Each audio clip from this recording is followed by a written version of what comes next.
Good evening and welcome to गना शॉट में आप सबका स्वागत है. Today we're going to see the nuclear fallout of Pakistan's 27th Amendment. In that, we're going to see Pakistan's existing and new nuclear decision making of critical importance to India at all costs. And to explain all this to us, with me I have Brigadier Arun Sahgal. Sir, good evening and welcome to Gunner Shot. Long Thank time you, we're sir. talking about a very important subject. Thank But you, sir. Yes. before we head into the realms of nuclear deterrence and nuclear threats and everything, or nuclear decision making, I'd like to give you I'd like you to give us all your view of this. Whatever has happened, 27th Amendment, is it a soft coup, hard coup, whatever has happened, and what are the implications? And from those implications, we could derive the nuclear angles. Over to you, sir. Thank you very much, General Shankar. It's always an honor and a pleasure, and compliments on your achievement of having 10 million followers worldwide. It's not an easy thing to do, and it's all because of your extreme hard work and dedication. Thank Full you, sir. compliment to you. What I'm going to talk about is something very serious, and something which my perception is we are not paying enough attention to. In Pakistan, there have been major changes, particularly as related to their command and control of the armed forces is concerned. What 27th Amendment has done is that it has created a new command structure within the Pakistani military under the Chief of Defence Force, abrogating the existing Chairman Joint Chiefs of Staff. And what is more important is that this Chief of Defence Force will have all the three forces, Army, Navy, Air Force, under his command. And as per the current amendment, the most important thing over there is that the Chief of Defence Force will be concurrent with the Army Chief. So basically, General Asim Munir, as Chief of Defence Force, will also be the Army Chief, and he will have other two colleagues who are the Air Force Chief and the Naval Chief. In order to ensure that General Munir has his attention on broader political and military issues, two new posts are being created. One post is of the Vice Chief of the Army Staff, oblique or Deputy Chief of the Army Staff. There is slight amount of confusion on this issue, but importantly, both these posts or this next post of Vice Chief of Army Staff will also be a four-star general. So now, what is happening is this: to placate the two services, that is the Navy and the Air Force, their chiefs are also being made as Field Marshal rank, Marshal of the Air Force and Fleet Marshal of the Fleet. So now, this, as if this was not enough, the third element of this whole thing is that what we're going to discuss in more detail is creation of a national strategic command under a military officer from the army nominated or selected by the chief of defense force, and who the prime minister will have no option but to appoint. So what we are now looking at is a command structure. Our conventional force is being commanded by the chief of defense force stroke army chief, and having two more services under him. So there will be an operational chief of defense force with all three services operating under him. And there will be a national strategic command which will also operate under him. So this is what has happened, and this is not a soft coup. This is a major development in our neighborhood. And please understand that this is a nuclear country, nuclear weapon state, and there the entire political establishments have easily abrogated their authority to the one man, that is the Field Marshal Asim Munir, who is functioning under various hats to ensure that the control of the military in all dimensions is with him, not with anybody else, but in him as a person. And more importantly is that his tenure starts today or yesterday when the amendment was finally adopted for next 5 years. So he is going to be there for next 5 years. And the last point in this whole game is that he has given himself an immunity for any future infringements or any past infringements for whom he would be held responsible. So, like Musharraf, who when he retired as the army chief was uh, was facing trial in the court for his past deeds, and he was made an accused. This cannot happen to Asim Munir because he's got a lifetime immunity. So this is the most important development which we need to understand. Having said that, now let me come to the issue of nuclear weapons. So So, before you come to the issue of nuclear weapons, I sir, have wanted to clarify one thing to everyone who's watching this. so What you said and amplify it, and we'll have an amplification from you also, and then we'll go ahead. okay, You said that the person who's appointed as the commander of the National Strategic Command, right, or the National Strategic Forces, right, he will be selected and recommended by the Chief of Defense Forces, and the government will have no say in saying yes or no to it. It is yes, incumbent on the government to appoint point. whoever the Chief of Defense Forces recommends to this appointment. Am I right? Absolutely, Right. Isn't this in a way saying, look, I'm going to control everything, whether it's nuclear, non-nuclear, army, navy, air force, and everything. So it reduces the government to a rubber stamp. absolutely correct. So this is for all viewers very important. See, the Now, national security establishment of Pakistan, just to add on, the yeah, national security establishment of the Pakistan has become totally military centric. The political element of that national security element does not exist in the decision making loop. If he wants to consult it, if he wants to bring the prime minister for discussion, etc., etc., or the diplomacy, he will do so on terms that he decides. right, So unlike in our country, where is a thing called the Paul Mill political level of and military level, where the political level decides the political element or the national security element, and the military executes.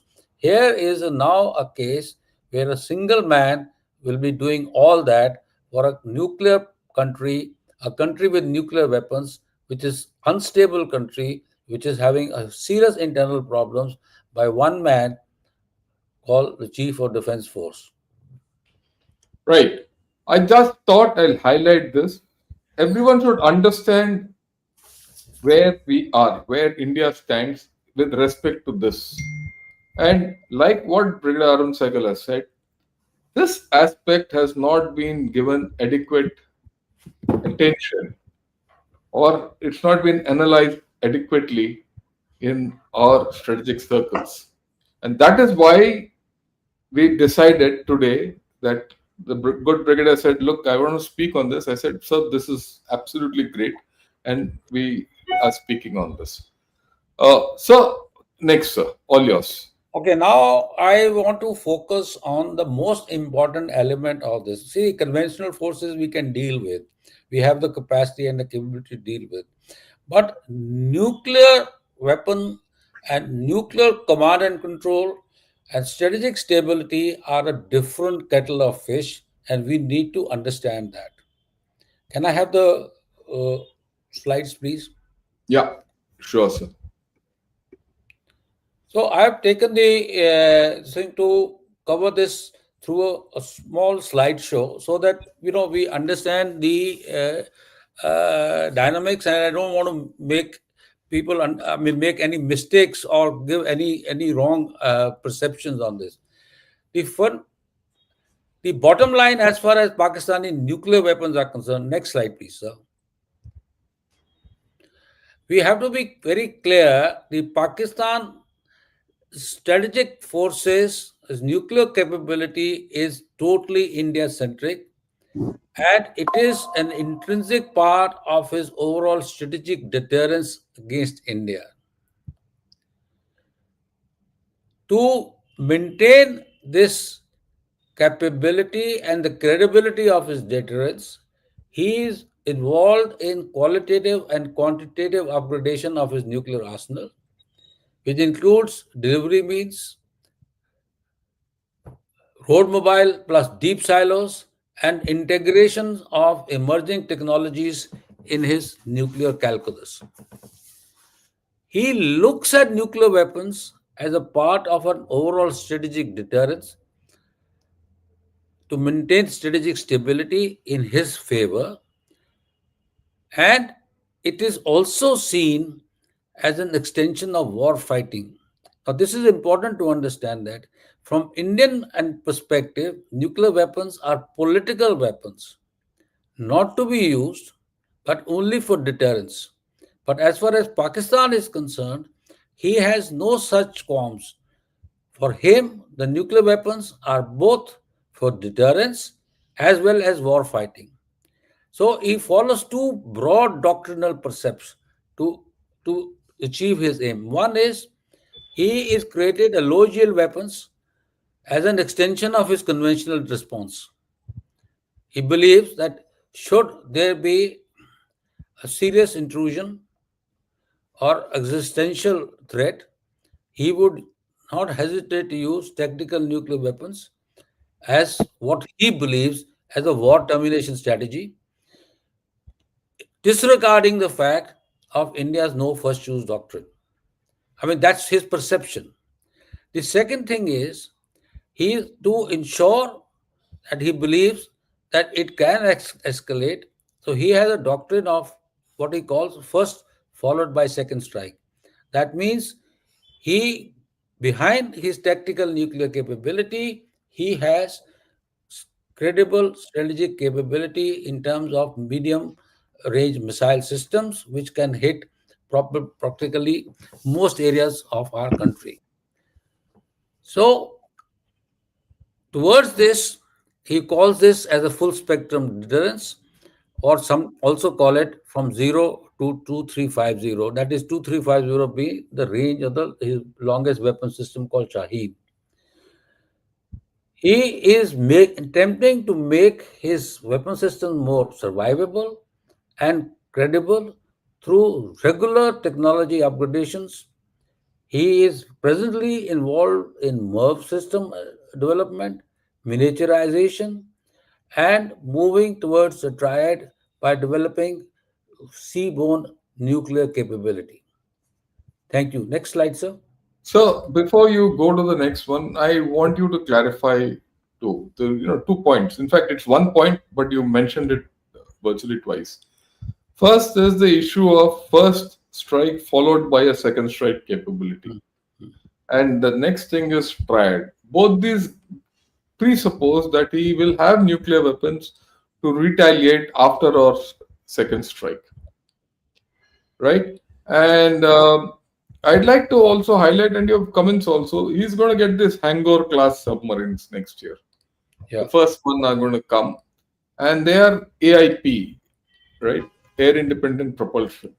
Yeah. The moment they are independent propulsion, they have the capability to stay underwater, and but and would contribute to a second strike capability, and would also contribute heavily towards a triad capability. I'd like your views on this aspect, sir. Okay.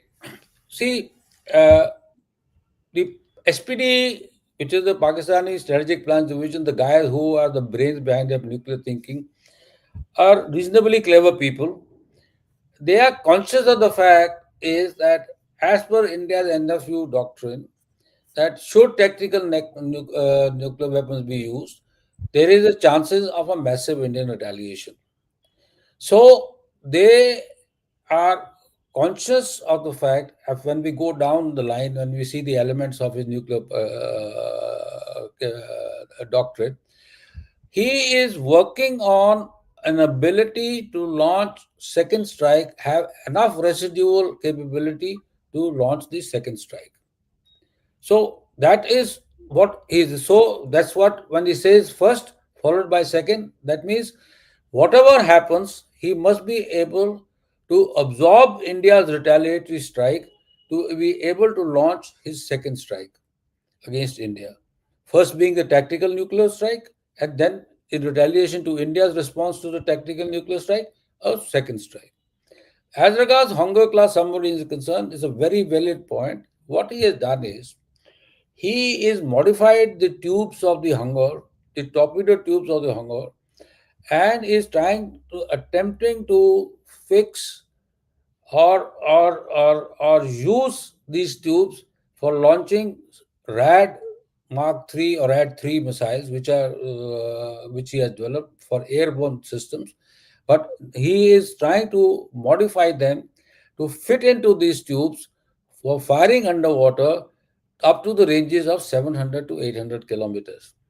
Uh, Unlike us, which are looking at a strategic underwater deterrence, he is happy at the moment in his developmental cycle to be able to create a limited underwater capability to respond to targets which are both at sea and at land, particularly given the fact that he can operate from his coastal areas to our India's west coast, where a large number of our important economic and strategic assets are there.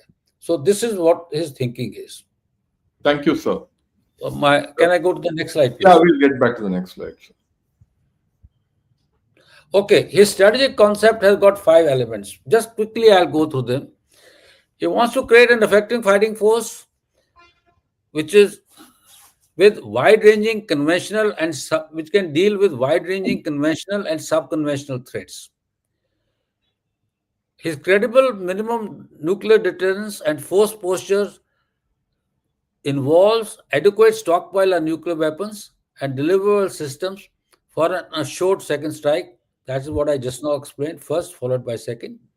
Survivability of strategic forces, withstand sabotage, conventional attacks, and at least in this initial enemy nuclear strike. At least that's what I'm talking about, is that it should be able to absorb the first strike. And of course, backed up by robust command and control system, which has now been supported to him by operational level availability of Baidu, which is a two-way system, and it has greatly enhanced its ISR capability. Next, please. Uh, His goals and pillars: redress conventional vulnerabilities, standard major priority, manage posture to restore strategic balance with India, deterrent stability through minimum deterrence posture. When he's talking about the minimum deterrence posture vis-a-vis India, as per the discussions and the literature that I have gone through, is he's looking to around 200 odd nuclear weapons as the minimum. But he also simultaneously talks about that I won't want to get into an arms race. The five pillars of his security regime are a robust command and control system. Now, please note these things when I come to the National Nuclear Strategic Command, and you will see how these things are changing. A robust command and control system, multi-layer defense in the entire spectrum of conventional nuclear threat, and which also includes 5 Ds, which is deter, detect, delay, defend, and destroy. Next, please. Uh, the next is the regulatory systems, comprehensive export control regime. I will not go into that, and international cooperation. These are standard norms of anybody, and so these are important for Pakistan, incidentally, because they want to also project to the West that it is a responsible nuclear player. Next. Okay, so now how does the his strategic decision making as today, before the nuclear strategic command came about, look like? May I have the slide, sir?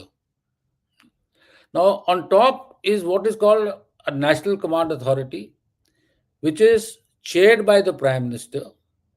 It has got two committees. One is the Employment Committee, which is responsible for, we'll go into the details a little later, which is by and large responsible for employing, development, employing nuclear weapons. And the, what is called, Development development, control committees. sorry, I keep, yeah, Development Control Committee, which is basically to develop new weapon systems, integrate technologies, enhance ranges, look at the kind of warheads they want, all those things. And to do both these tasks, the management structure for these two committees lies in the Strategic Plans Division. Now, this is interesting to note that we do not have this structure. We have what is called Strategic Forces Command, which controls the nuclear weapons in all dimensions. Then we have got an executive committee and a political committee, but we do not have a secretariat, dedicated secretariat of handling our entire nuclear web capability and our nuclear work, if I may put it there, starting from the nature of the weapon system, design, uh, requirement of materials, requirement of warheads, and arms control and other issues. Under the National Command Authorities lies three separate strategic forces commands: one Strategic Forces Command Army, Strategic Forces Command Navy, and the Strategic Forces Command Air. Next slide, please. Now, like I mentioned, is a three-tier structure, and SPD is the second tier, and the three Strategic Forces Command is at the bottom. Two committees. Integration is through the SPD. SPD is actually the nerve center of the Pakistani Nuclear Command Authority and its nuclear command functioning, and it is responsible for intelligence reconnaissance systems and operate through and every element of the nuclear aspects of Pakistan is done through the SPD. Uh, the important part to understand is the decision to use nuclear weapons is based on consensus within the NCA. The casting vote is of the Prime Minister, but in the absence of consensus, majority vote would also suffice. Now, this is an important issue that we need to understand. The, the launch of a nuclear weapon by Pakistan is authorized by the Prime Minister, who has a casting final vote, but in case there is no consensus, a majority vote would also suffice. So basically, it means was that, I mean, the fact of the matter is that if there is no consensus, the Prime Minister will have a casting final vote. So it basically meant is that the Prime Minister had the authority to launch weapons, nuclear weapons. Why is the political authority necessary for launch of nuclear weapons? But the political authority is necessary is because the impact of the nuclear weapon use is meant on the population of a country. It has leads to a large scale deaths and destruction, and therefore it is the political authority who is selected by the people, responsible to the people, who must take the final call on the use of nuclear weapons. And it is so in every country except one in this world, and that is North Korea. So today, Pakistan basically is moving towards a North Korean type of a nuclear command structure. Can I have the slides, please, again, sir? Yeah, 1 minute. Yeah, no issue. Okay, next slide, please.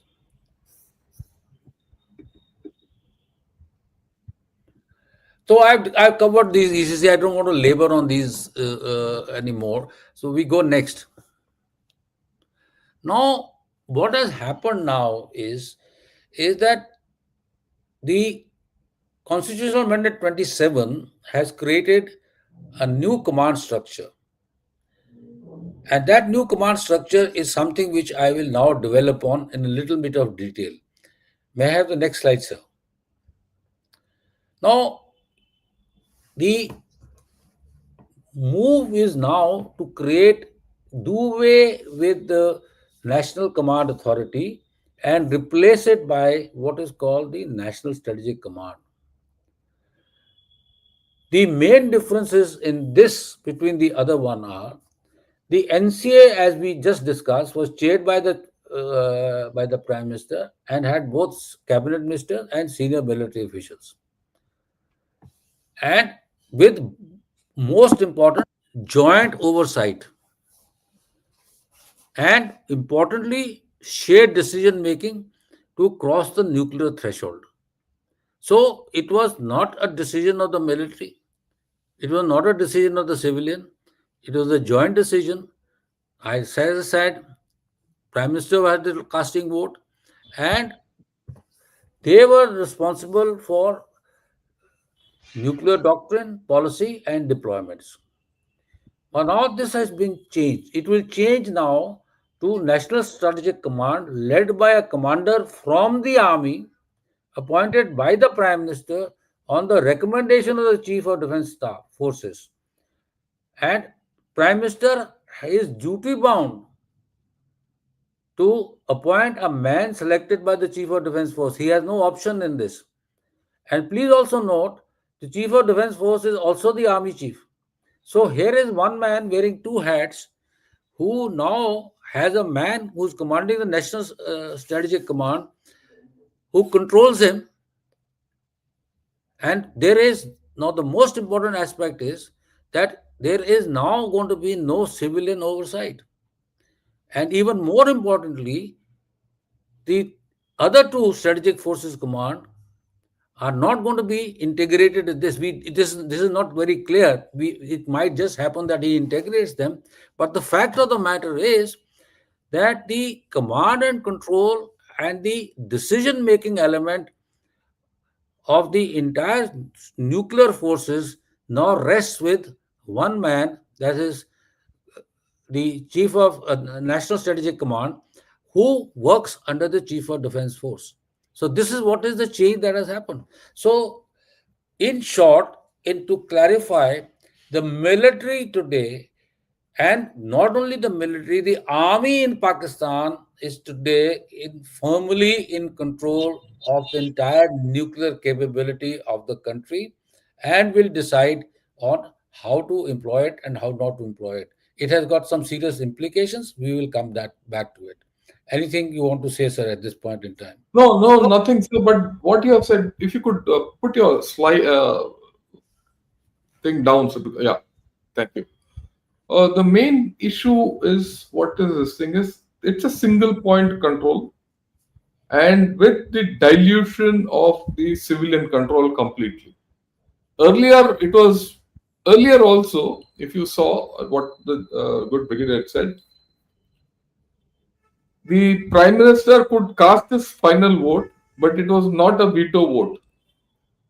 It was by majority vote that use of nuclear weapons was authorized. But now, even that is gone. See, the whole structure is such that the Chief of Defence Forces will now be the deciding authority to whether to use nuclear weapons or not. Those civilians will be there, but they're pure rubber stamps. Am I correct in my understanding of this, sir? No, is it not clear under what will be the structure of the National Nuclear Strategic Command? The organization structure has not come out as yet. But fundamentally speaking, is that the civilians in that command structure would only be in the SPD, which still remains the way it is, and the civilians in the SPD will be there. But bottom line is not that. The bottom line is the duality of control, that is the civil and military control, which existed under the NCA, will no longer exist, and the control would be simply will be exercised in any manner that is seen fit by the Chief of Defense Forces. I repeat, the control and the exercising of that control will be done by CDF operating through National Strategic Command. So the civilian oversight, the political oversight is no longer going to be there. And that is a very serious issue, because if we thought in Op Sindoor that there were checks and balances, and if you recollect, there were checks and balances. The Pakistani the foreign minister was talking one language of reconciliation. There were other languages of restraint.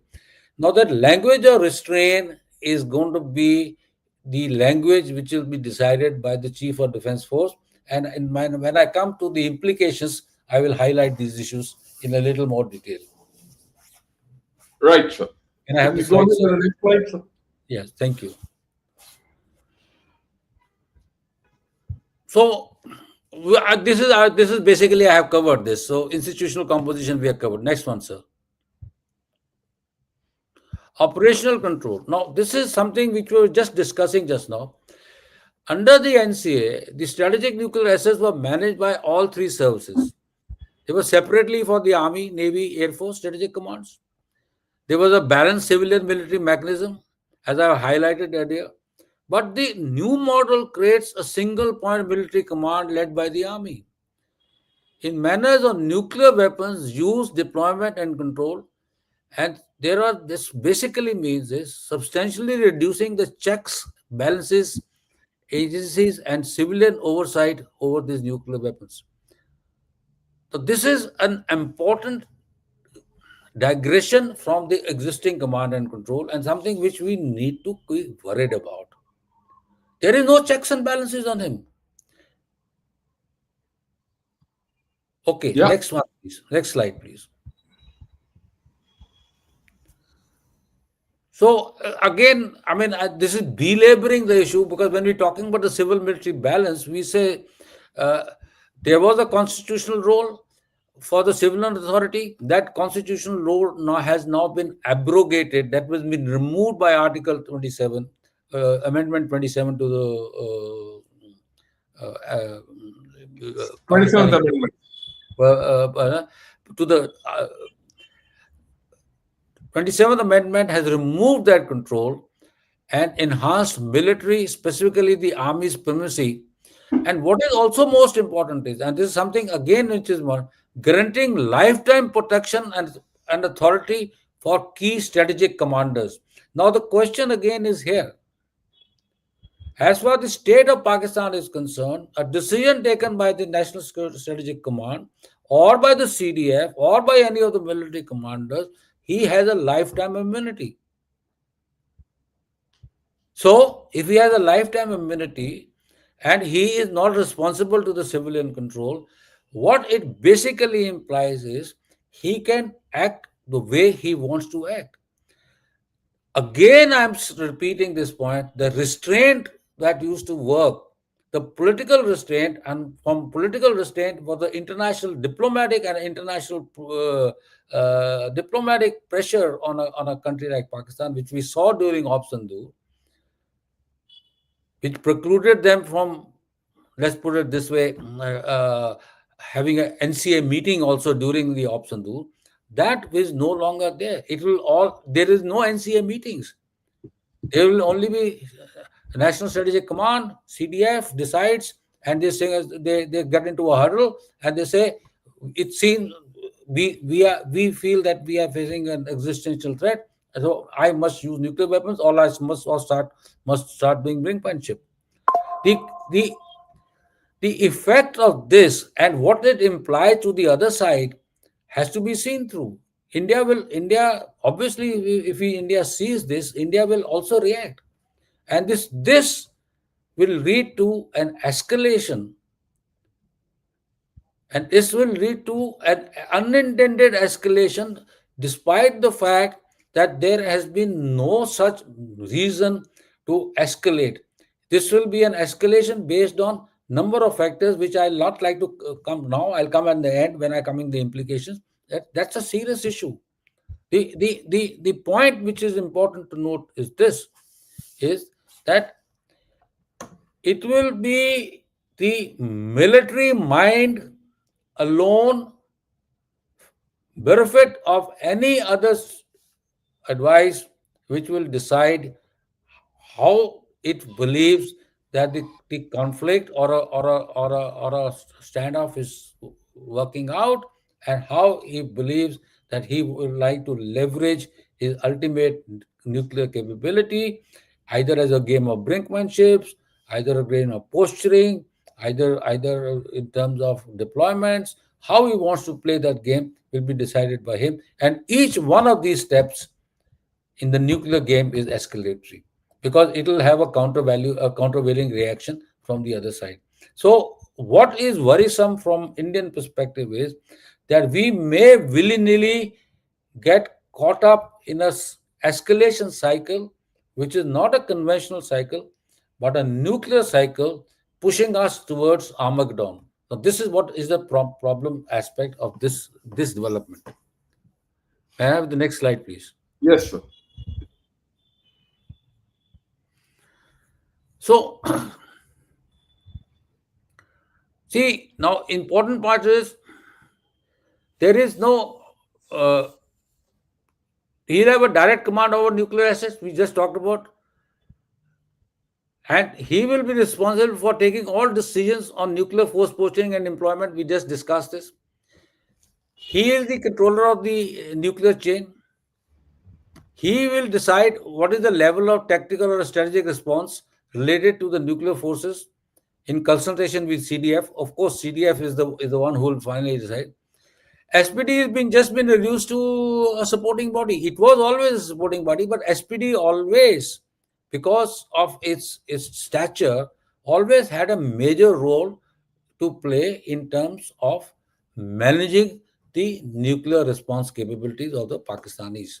Because it was always a senior person. As you know, Mr. Kadwai has been at the helm for last 10, 12 years, and he is a very respected man, and a, a man who I personally believe is a man who will not take decisions in in a hurry, and he take measured decisions. He understands the consequences, but we do not know how will the new commander of the National Strategic Command will behave, and what how. And the worst thing which the Pakistanis need to understand is that the country might land up in a war scenario or in a nuclear scenario in which they have not bargained for. It is the military, Pakistani military. This is exactly, now want to go back to 1971. What happened? The Pakistani created a scenario in which it started operations in Bangladesh. It started a war with India, and look what happened. So we have to be very clear and uh, conscious of the fact that this is a very serious development. Next plan, please. Okay, this is okay. Next, may I have the next slide, please? Okay, now what are the implications? Now this is something which we need to highlight. The fundamental implication is, with the command and control with the CDF, this the deterrence becomes less institutionalized and can become high stake poker game like I just talked about. And the Pakistani military, as their want is, and I have always believed that Pakistani military is less strategic, more tactical, driven by the Punjabi mindset, is they will continue to test deterrence and stability on a regular basis without understanding that its implications. In the next standoff on Sandur kind of situation, we can see and we must be prepared for much larger degree of brinkmanship and posting, and coming much earlier in the conflict, as like other than what we saw in Sindoor 1. So we can see a game of brinkmanship and posturing coming about. The next point is that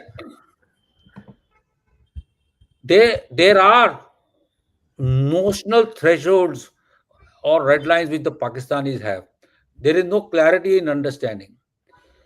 So the the, the existential threat or the concept of vague notion of national survival may push the military leadership in its attempt to feel macho towards nuclear escalation. Now, this is something which is very, very serious. There are red lines are not defined. Pakistani is could posture early thresholds on vague notions of national survival. That's what I've talked about. And the last point over here is that centralizing nuclear assets under a single commander is inherently risky, particularly driven by faith, pride, and Punjabi militarism converging, making it a toxic mixture. And I'm saying it openly.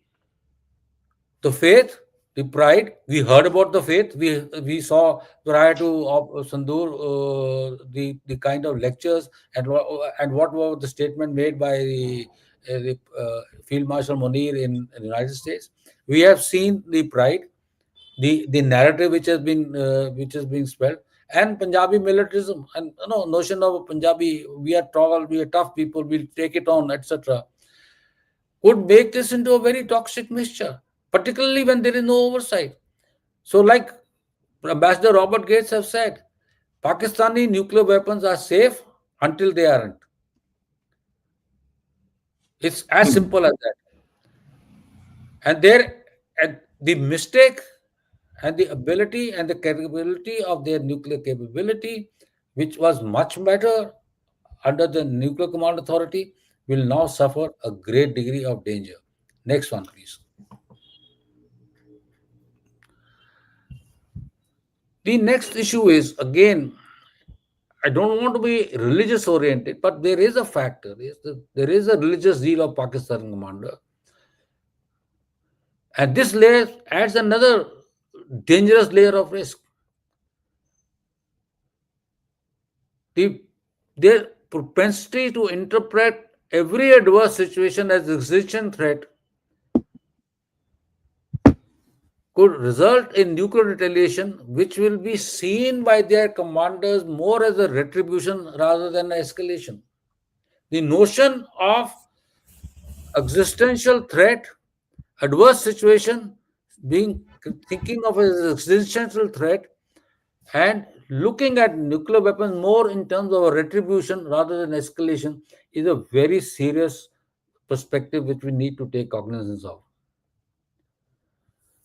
So, what is worrisome is further is that the response will be based on the military judgment, and even if I say so, by his own faith and his own standing of one man. What is his military judgment? What is his own faith? And how does it impact his standing? Will be done. We are going to go back to Yahya Khan scenario, which we saw. But this is something which we need to be very, very concerned about. This is a recipe for miscalculation. And this miscalculation can be further exacerbated by faulty intelligence, cyber attacks, disinformation, or simply a panic reaction. Now, even the important here again is panic reaction. Militaries do panic. Command structures do panic. There are misperception. The valuation of threat perceptions are go awry at times. But the solace and the understanding of the political authority of the consequences always acts as a balm. It always acts as a sort of let's put it this way, prevents the military from taking unnecessary hasty decisions. Now, unfortunately, this is not going to happen. This will be very difficult to maintain particularly when the person who's taking the decision feels that his own standing or his faith is being affected. So, all in all, my last point is the South Asian landscape has never been more dangerous than it is today. And we are heralding into an era of relationship with Pakistan when the Pakistani military is still smarting from Sandur 1. It is already developing a new forces like the rocket forces, etc. Now it has gone in for changes in the nuclear command, which is a highly centralized military and nuclear command, uh, particularly, and this is a complete recipe for escalation and a future conflict. Thank you. Thanks a lot, sir. That was a wonderful presentation. I thought this is gives the whole deal from A to Z about Pakistan's nuclear posturing, which can come henceforth. What is coming out very clear is today, we if there's any operation against Pakistan, it is whether this operation or whether the conflict with Pakistan will go nuclear or not now rests almost solely on one person's whims and fancies as to how he perceives a response. That is this new Field Marshal Munir. That's the first part of the story. The second part of the story which comes out is that given the way things have been structured and the way they are progressing in their nuclear capability, it is very hereafter, even in a Op Sindoor like situation, the nuclear card will come very early into play. I Yes, mean, we should have no doubts about it, right? And this is something which everyone has to think of. And if nuclear card comes very early into play, uh, then the margin for or the space for getting into a conventional conflict will reduce. But that's a judgmental thing. We don't know. The third problem I see is this complete control with one person means that he could start nuclear blackmail outright, yes, straight up, without anything. He just says, I'm going to use nuclear unless you agree to me. So it puts us in a very difficult kind of a situation. How do we handle this situation is the question which I have for you. I'm afraid I have no answers. Yep. It, Okay. the problem basically is the Pakistanis are doing a nuclear blackmail and he's posturing low thresholds. He's trying to posture, he's undertaking deployments. He's playing the game of brinkmanship. Sadly speaking, we'll also have to do the same thing. So now the problem occurs is that we are then moving towards what we call an unintended escalation. Now, somebody will make a mistake. There might be a breakdown in the chain. So, so what we have been trying to do all along is what we have been India's approach has been that we are not in this game of nuclear brinkmanship or nuclear posturing, etc. We are not going to use any weapons first. We will at best look at them as a part of a political deterrence because we want to avoid wars. Basically, see, political deterrence means we want to avoid major wars between each other, and that's the whole bottom line. Now, if that switch is becoming short circuited by Pakistan, then we are entering into a dangerous phase where escalation can take place anytime. Number two, which you very rightly said, with this as a caveat behind him, he can be more emboldened in undertaking subconventional and a conventional conflict against us, and certainly upgrade the subconventional conflict against us. More attacks, infiltration into this thing, and we seeing what happening as part of the Red Fort. Although we have the government has not so far said who is responsible, but look, the scenario was that the entire country was to be hit, and more religious and important places were to be hit by a bunch of guys who are out to destroy national cohesion. And same thing is going to happen. We are seeing happening. Kashmir can become alive, and based on the premise of the Pakistani current military leadership, who are now control of the entire country, to believe that if you guys go beyond a particular level, we will have no compunctions to use nuclear weapons. So this is a sort of a blackmail kind of a scenario which could come about, which we need to be thinking through, and how do we want to deal with it. And I think more importantly for that, we need to sensitize world, particularly the so-called new partners and of Pakistan, the dangerous path that that country is treading. I have seen no reports, particularly in the Western press, where this development have been criticized or even been questioned. This is the sad part of this whole thing. So where is a carte blanche being given to a man who is become, after completing his tenure, is now starting a new tenure for 5 years, and he was in total control of the entire military forces, and through his persona and his standing with the weak political government, he is also in control of the political establishment in Pakistan. We are now looking at a military leadership in Pakistan which is has to be dealt with. And this is something which we need to think through. Yeah, I think that's absolutely, we are looking at a changed scenario, a changed operational scenario. The thing that we will go in for Op Sindoor 2 and all that is the days of the past. I'll be very honest. I mean, if we do that, be prepared that he will eh, pick up the nuclear ante even before. Op Sindoor, we could get away with it because there was some space between the civilian and the military, and they probably didn't expect what the way we reacted and all that.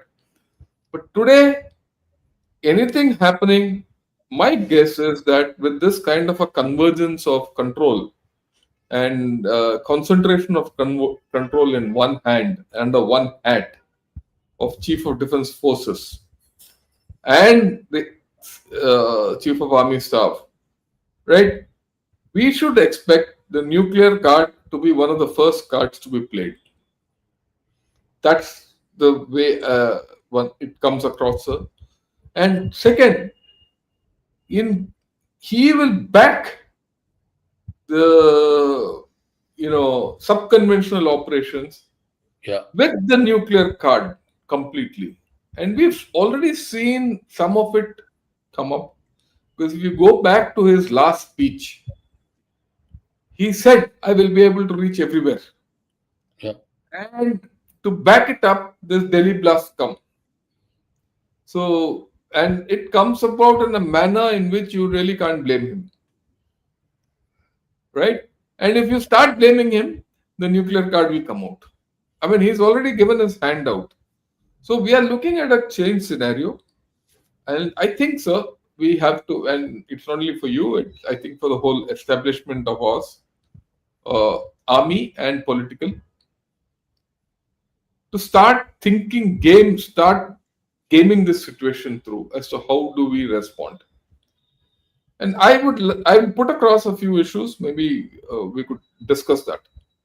I think the first thing we have to do is change our own nuclear doctrine. You need to have a nuclear doctrine which matches his capability or intent. And we should make it explicit to all concerned as to what will be the repercussions of this nuclear dimension in unambiguous terms, because Pakistan and its Chief of Defense Forces and Chief of Army Staff will only understand that language for what it's worth. Right? That's the first part of the story. The second part of the story is, if the space for conventional operations have reduced, there's a requirement for us to go more hybrid, for which they won't have an answer. So I think the time has come when we have to think more hybrid, more multi-domain, and not the conventional army, land, and naval domains. I mean, this is what comes out of the whole Absolutely. I agree with you. thing. And I think we have to start communicating with the people of Pakistan. The military of Pakistan are communicating to not only the military of India, but to the political system in India and also to the people of India that look, you do anything, I'm going to use my nuclear weapons, and hereafter I've done all this, and this is it. But he is virtually going with the idea that nothing will happen to him. Hmm. The cost of anything which is being done by Asim Munir and his cohorts should be known to the people of Pakistan. And that cost should be explicit and unambiguous. So, which gets me to the fourth point that our level of strategic communications has to be on a different level. Altogether, we have to completely change the way we are doing our strategic communication, and we have to think differently. And the whole thing as a whole, I mean, when I say this, I've given 4 points. All these 4 points have to be put across in a political construct because nothing beats politics to keep the Pakistan army out of the equation. And this has been my argument ever since Article 370 was abrogated. When Article 370 was abrogated, we saw that the Pakistan army could do nothing but stand on the sidelines. And I sincerely feel you have to go back to politics, fundamental politics, to sort out this whole story. Sir, your views on this, and after that, I'll take questions. No, no, I am totally in agreement with you. We have to be prepared for escalation. We have to prepare for blackmail. We have to improve our strategic communication, and most importantly, we have to tell the people of Pakistan the consequences of the games which their military are playing. The price of that game will be paid by them and not by anybody else. And this is something which is, and I will just add one more point. We also have to start sensitizing the international community of the grave danger that this development is making, particularly in South Asia. Yeah, thank you, sir. With this, I'll take a few questions. Sure. I'd like to thank Karam for becoming a YouTube member. Uh, Thought provocator, his feels until Pak army families enjoying overseas face grave consequences, Pak army won't learn the deterring lesson that their actions won't go unpunished. Your views on this, sir? I mean, this is okay. Yeah. Uh, what we have also been trying to say is that we should be able to take, like you said, hybrid, multi-domain operations. Not so much the families. I will not go to the families, but the question is that India must indicate resolve and new doctrines which we are coming out with, that they hybrid multi-domain doctrines, that they will face serious consequences of their actions, and that India will hit much harder, much stronger, much deeper if they try to do these things. This is something which we need to tell the Pakistani people, and when we address the Pakistani people, is the fact is that your military is pushing the envelope towards grave provocation and grave and possibly through towards a nuclear holocaust. And this is something they must tell their own military to stop. I mean, it is something India can do only this much, and we should, like I also said, that we must also address the international community.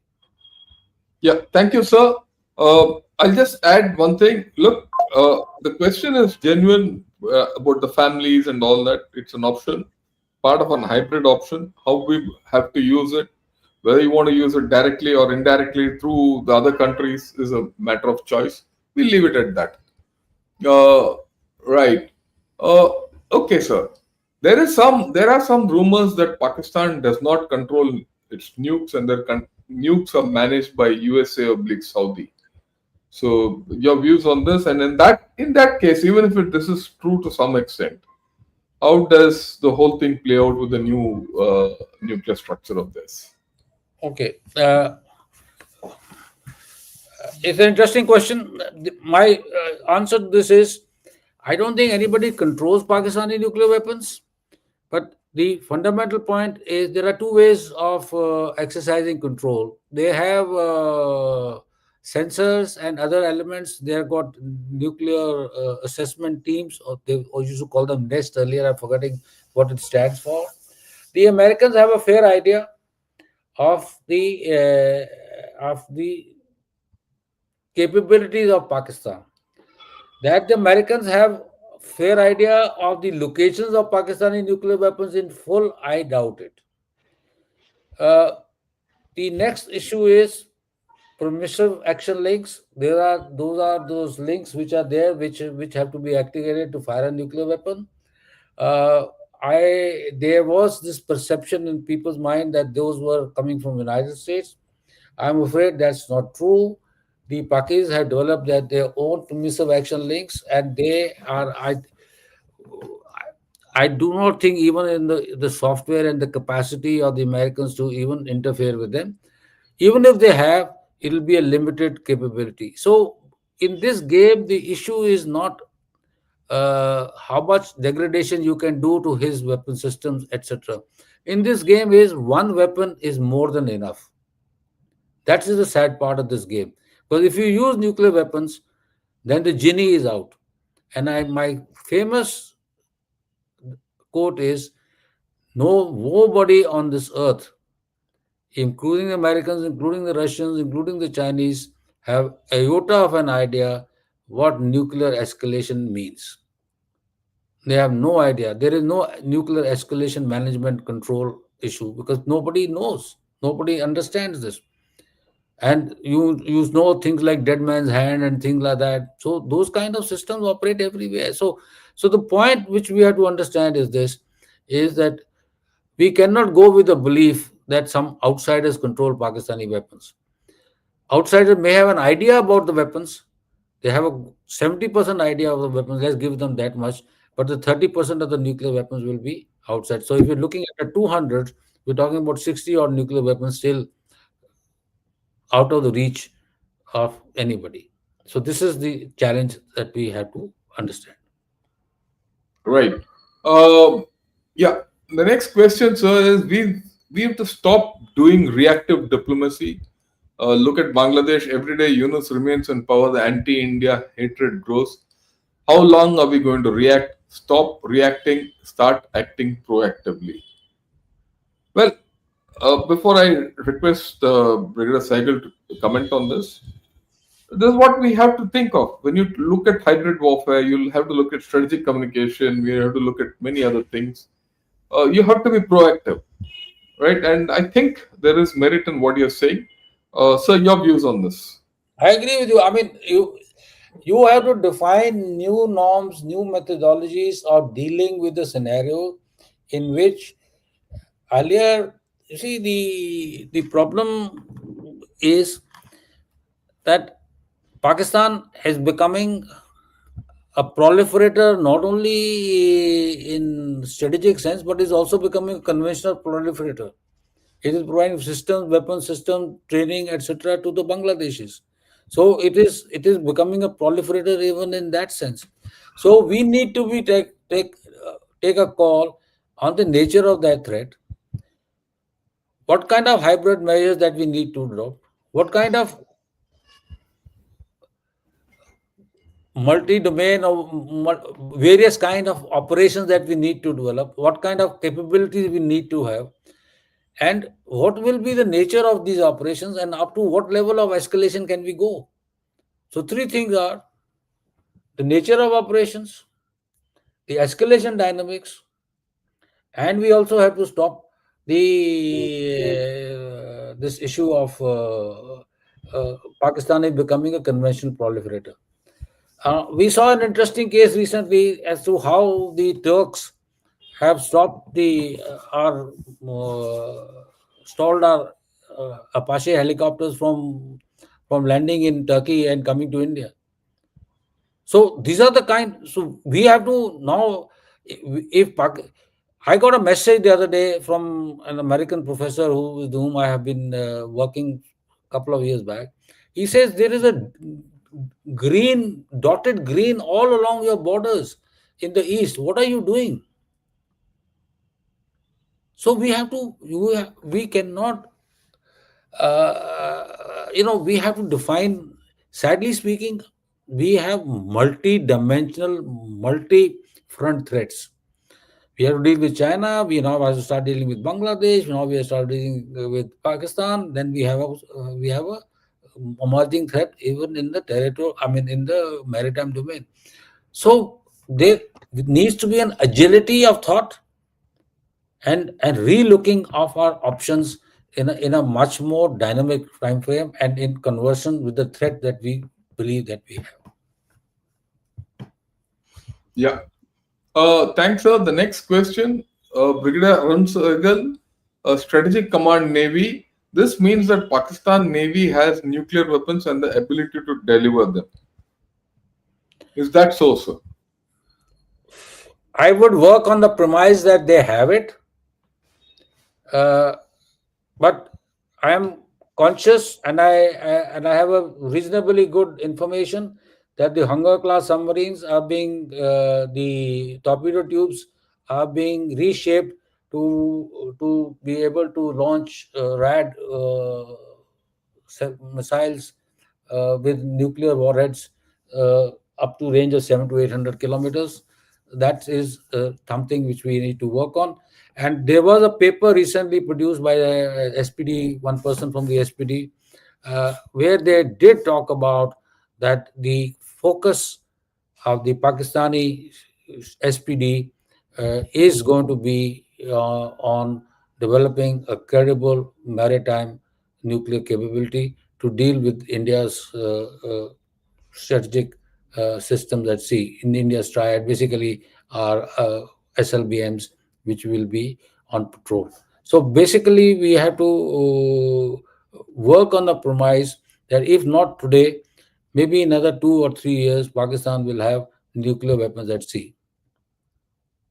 Right. So, a bit of wargaming. Let's say Pakistan, obviously supported by USA and Saudi Arabia, launches a nuclear attack. Large parts of Bharat are radioactive. Pak doesn't exist. Where is the end game? Armageddon. You're looking at the Armageddon scenario. It's got the mutual assured destruction, sir. But the But you know, add to this whole your question the direction of the winds. That's a very interesting issue. Now I'll give you a small example. I was in Chandigarh recently, and the AQI in Chandigarh is 82, or let's put it around 100. AQI in Ambala is close to about 250, and AQI in Delhi is 400. Now now this AQI, the fires burning over there, are moving towards Delhi. Now, this is the wind direction at this time of the year. So we have to, when we are looking at nuclear calculations, etc., the wind directions are very important. And from us, from our perspective, the way our AQI is rising, particularly in the west, in the east, will give us an idea as to how the nuclear radiation, nuclear fallout will also take place. So I go back to the original point. If there is a political authority, he will think through these things 20 times. In case of a military command, not that the military commanders are stupid, that they will not think through things. They will think through things. But like I said, Punjabi oomph factor, my मुझ का सवाल जिसको कहते हैं है कि I am not going to allow this India to get better of me. That may force, or because of looseness of command and control, a rogue commander may do it. And I did not talk about positive and negative control, But in this game, there is also issue called positive and negative control. And negative control basically means is that it is delegated to commanders, and particularly when you're looking at tactical nuclear weapons, you're also looking at negative control at that level. So if some idiot fires a salvo of 3 or 4 nasers, the game is over. So it's nothing to worry about, nothing to get concerned about. But important thing is we have to think through various scenarios, like we said, war game these scenarios, and define optimum options, and also define at what stage, what stand you will take, and you will tell the other side that look, I any move beyond this level will ask, will result in a serious retribution. He has also got 380 million people. If he got 1.4, he got 380 million people on much congested space. Yeah. You don't So this is a difficult game, sir. It's not a easy game. So that's why I requested the general that we must get aware of these things. And what has happened is such a seismic change in the military command structure, seismic change in the military command structure, that we need to look at it from all angles and all aspects, and draw our own conclusions and draw our own responses. Yeah, it's a big change, and that is why I am coming back to Pakistan these days. The change which has happened in Pakistan is something which we need to observe. We can't deal with Pakistan with the same old matrix. The matrix has changed, right?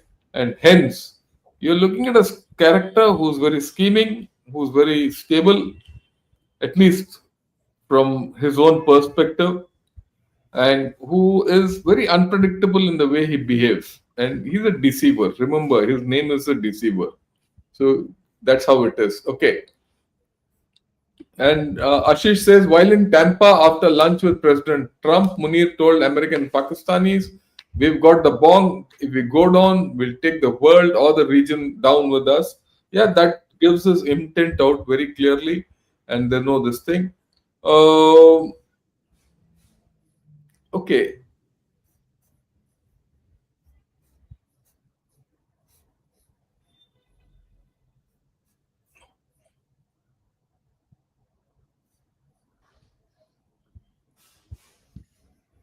Okay, this is let's see this. How can India lead in stitching together concerned parties, Israel, Middle East, Korea, Russia, bias of West media, and all that, and internal factions to build a united global front against nuclear proliferation? Well, this is, I think, good imagination and probably based on high ideals, but I don't know whether this is feasible. So, anyway, your views on this? Yeah, uh, I mean, this is absolutely required. First fundamental thing with the world has to understand is that give up this farce of the NPT states and the non-NPT states. We have to bring all the 8 acknowledged nuclear powers in the same arms control matrix. Once these all states are in the arms control matrix, then you can have a concerted discussions and look at how to bring uh, uh, control this spread of nuclear weapons, and what new arrangements, particularly the START is dead, INF is dead, and now the materials treaty is also dead. So basically, the world is benefit of any serious arms control regime, and with proposal of nuclear testing, the CDPT will also die. So the question basically is that the world has to now, the 5 big powers, the so-called five NPT states, have to get off their high horse and look at de novo this whole issue of arms control and devise measures as to what they must do. And those measures should, I agree with you, will also increase How do we contain our nuclear proliferation of our own systems? How do we not go in for some basic issues and reduce our arsenals? And also take some concrete decisions of non-use of nuclear weapons. I agree with you. That's something. But till that happens, I'm afraid you know the scenario. This is what the scenario is. And will that happen? We've seen Poseidon, we've seen Brenskowit, we've seen new digging in Los Alamos. We see the two nuclear command exercises that took place, one in America, one in Europe. We are also now seeing in Europe trying to get an independent nuclear capabilities. It's proliferating, sir. It's not reducing. So everybody is buying, trying to use nuclear weapons as a hedge, strategic hedge. That's the sad part. Yeah. Uh, I know what it takes to prepare for 1 hour talk. Hats off to the generals who must be putting in at least 8 hours of precious retired life to educate and create awareness. I must thank Brigadier Arun Sahgal because this is a topic not much will many will speak, and this is where I say that look, in Gunner Shot, the endeavor is to get quality analysis to you, not just waffling talks. Everyone can talk waffle. Everyone can waffle and talk their way through. But this is reference talk. But this is considered talk and puts things squarely so that people understand. And hence, I would request all of you like this video, share this video with your friends, and also subscribe to Ghana Shot. Okay, and sir, congratulations for clocking in 10 million views. While India Pakistan events get most eyeballs naturally, I appreciate that you also cover other geopolitical events with same level of detail and lucidity. Thanks a lot. Look, 10 million views have been possible only because all of you have participated in this, and I have fantastic people like Brigadier Arun Sahgal coming in and giving credibility to this channel and getting people over so that we can talk on a wide range of subjects, right? And I'm thankful to all of you once again. Okay. And Sir Sanjay PR says, excellent top class presentation, Brigadier Sir. Thank you. So it's all yours. You are this thing. Again, another person, Malika, says, wonderful top notch analysis, sir. I have to admit that I haven't come across any podcast which has put across analysis on such a sensitive, hot button, tricky issue from India's perspective. Many salutes. Thank you, sir. And yeah, this is an interesting question. Are we the only country which is facing two nuclear hostile enemies? Our threat can't be compared to any other countries. Your views? We are. Absolutely. We are. We are the only country on this earth which has two nuclear neighbors, and not only two nuclear neighbors, but two nuclear neighbors working in conjunction with each other, cooperating with each other, part of each other, collaborating with each other, collusion with each other. That's what we are, unfortunately. That's our reality. Okay. So, a bit of astrology. Sir, now is the era of war for both Bharat and PM. Skanda, Mars, Mahadasha, time, place, circumstances on our side, not theirs. They're fighting on land. That is Dharmashetra. It was there, not. Anyway, that's the thing. Let's see if these stars work out the right way or not. Okay. Right. Yeah, what a presentation by Brigadier Sir. Uh, Thanks a lot. I mean, the credit is all of Brigadier Sahgal, who insisted on giving this kind of a presentation to all of us. Okay. Yeah. So I think we've come to the end of the whole story today. I must thank you again for this wonderful presentation. I must tell everyone at where we are standing. I mean, I agree with the Brigadier. We were talking earlier also. I don't see our establishment, our military establishment and our political establishment, understanding the changes which have happened in Pakistan. There's no material change. They have the same weapons, they have everything is the same everything. But there's a structural change and an organizational change which has happened. And that organizational change is something which we need to track and we need to respond. We not only have to respond, we have to be proactive, as someone said, and go ahead of the curve. And I think it's time for us to sit seriously on this whole show. So, your last words, and then I say Jai Hind. Oh, thank you very much, sir. My idea was to highlight to your 10 million viewers and all those who are listening the gravity of the changes taking place in Pakistan, and the impact of the changes, particularly the impact of changes in the nuclear command structure and the instability that it is creating. We need to be cautious about it. We need to think about it, and I think from the some of the replies that I've seen, people are trying to at least understand and acknowledge this. Thank you for this opportunity, sir. Thanks a lot, sir, and thanks for everyone viewing. Jai Hind, and good evening, and good night, or good morning, wherever you are. Jai Hind, sir, and Jai Hind to you, sir. Thank you, sir. Thank you. Thank you very much.